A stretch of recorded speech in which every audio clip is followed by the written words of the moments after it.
Representante, buenos días. Jorge, muy buenos días. Un saludo para ti, un saludo para la mesa y para toda la audiencia. Usted encontró que la cartera, según entendí, ha empeorado desde que se intervino por parte del gobierno del presidente Petro la nueva EPS. ¿Qué tan grave o qué tan grande es la cartera ahora comparado a cuando se intervino por primera vez? Jorge, pues efectivamente, como tú lo decías, la nueva EPS se ha resistido a entregar información financiera desde básicamente el mes de febrero. Esto he visto que también lo ha tenido que hacer la senadora Paloma Valencia, y es que además de derechos de petición hemos tenido que recurrir a acciones de tutela. Y lo que hemos encontrado, por lo menos en el caso de la cartera, es que al revisar o al comparar las cifras de cartera entre el cierre del mes de marzo, que es justo antes de la intervención, porque la intervención se dio el 3 de abril, y el cierre del mes de octubre, pues la cartera pues realmente se ha multiplicado por 10, por ejemplo, para la cartera a más de 180 días y por 6 para la cartera a 180 días. Pasó en este último caso de cerca de 139.000 millones de pesos a 813.000 millones de pesos, y en la de más de 180 días de 89.000 millones de pesos a 935.000 millones de pesos. Entonces es un crecimiento muy, muy grande, y obviamente eso lo que hace es poner en riesgo financiero a las clínicas y hospitales y frenar el acceso a los pacientes y usuarios a distintos servicios de salud. Estos dineros que se adeudan, representante, ¿a qué rubros principalmente corresponden?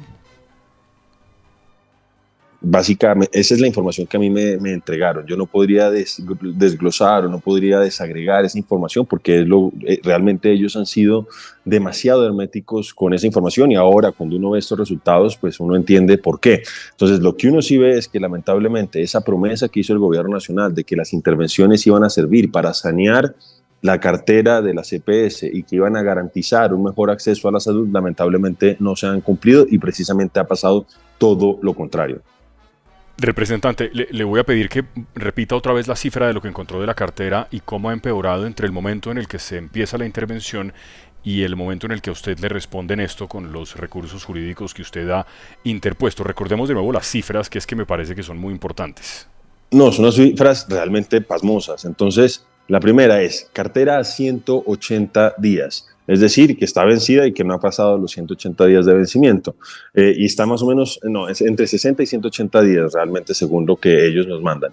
Entonces, esa es una cartera que en principio pasa de 139.000 millones de pesos a 813.000 millones de pesos. Y la otra cartera, la cartera a más de 180 días, pues básicamente dicen que pasa de 89.000 millones de pesos a 935.000 millones de pesos. Es realmente un crecimiento demasiado grande. Alguien sugería en Twitter que podía esto responder a esa denuncia que había hecho el anterior interventor, el señor Julio Rincón, de los pasivos ocultos, pero eso en el mejor de los casos podría explicar la cartera más de 180 días, pero no la otra, que es la que en principio derivaría de servicios prestados después de la intervención. Entonces, la verdad, la situación es bastante crítica, y como usted señalaba, doctor Jorge, esta es la EPS más grande. Y si esta es la EPS más grande del país y está poniendo en situación tan crítica a las clínicas y hospitales, pues obviamente se entiende por qué han subido las quejas, las tutelas, etcétera, etcétera. Entonces, yo sí creo que el gobierno está en mora de explicarnos cómo es que va a resolver esto, porque además hemos visto que las personas que tienen clínicas y hospitales también han salido a cuestionar que con la llegada de los nuevos interventores supuestamente se dio orden, lo ha desmentido el señor superintendente, pero lo cierto es que lo han dicho las clínicas y hospitales, han dicho que no les están pagando en noviembre porque hay un proceso supuestamente de empalme, y eso entonces demoraría aún más los pagos, ya no solamente para la nueva EPS, sino para todas las EPS intervenidas. Y me dicen incluso que en el comité donde se tomó esa decisión por parte del señor superintendente de salud, le advirtieron que ese era un riesgo, y a pesar de eso él siguió adelante. Le voy a pedir, representante, que cuando lo despida se quede un momento conectado para que oiga esto que nos va a contar Olga Caro a propósito de la nueva EPS.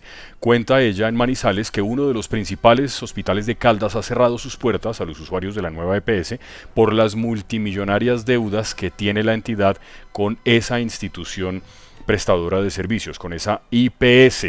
Y también además está la cifra de la deuda, lo que quiere decir que esto tiene unas implicaciones que ya están viendo muchos colombianos en distintos puntos del país. Olga, en Manizales.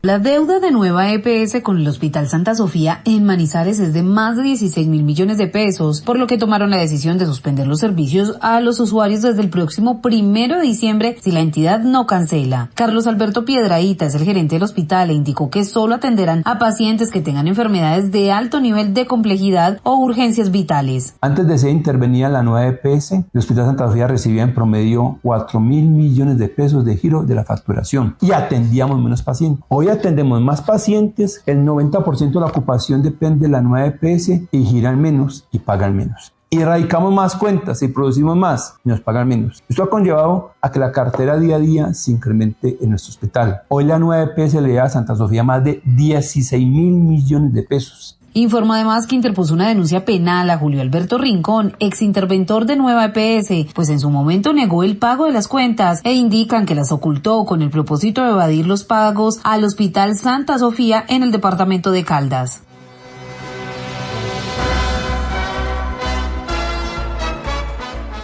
A punto de ser ley ha quedado un proyecto que permitirá que las parejas se puedan divorciar así solo una de las partes esté dispuesta.